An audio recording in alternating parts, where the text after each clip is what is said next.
Heading out of the marina, the Poor Knights Islands takes about 20 minutes, and the scenery does not disappoint.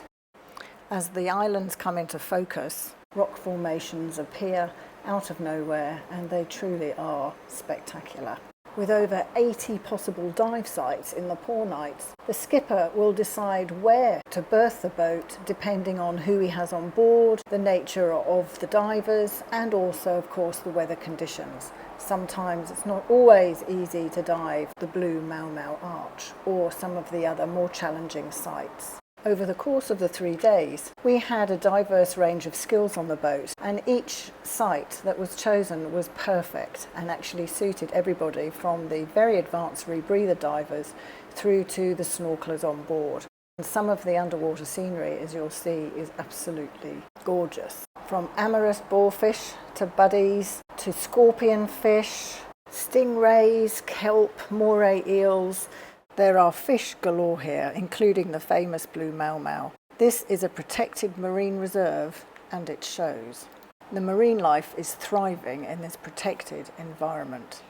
Massive bull rays and stingrays are common in this area, as are blind sharks and all sorts of different underwater marine life. We saw plenty of large animals, as well as a massive visitation of gorgeous pink jellyfish that had been blown in by the wind.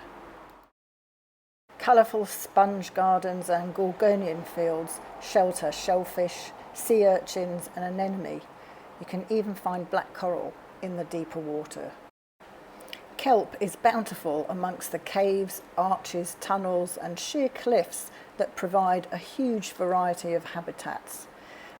And did I mention how great the fish life was? To top it off, Yukon Dive had made getting in and out of the water absolutely simple. They have the most wonderful lift on the back of the boat, which everybody appreciated. From those just coming up with a single tank, to the rebreather divers and the technical divers who really do have extra weight to carry when you're getting out of the water and onto the boat. It was an absolute hit. Regardless of whether you're just wanting to snorkel in the more temperate waters or if you want to experience some truly spectacular wildlife, the Poor Knights Island pretty well caters to everybody's tastes.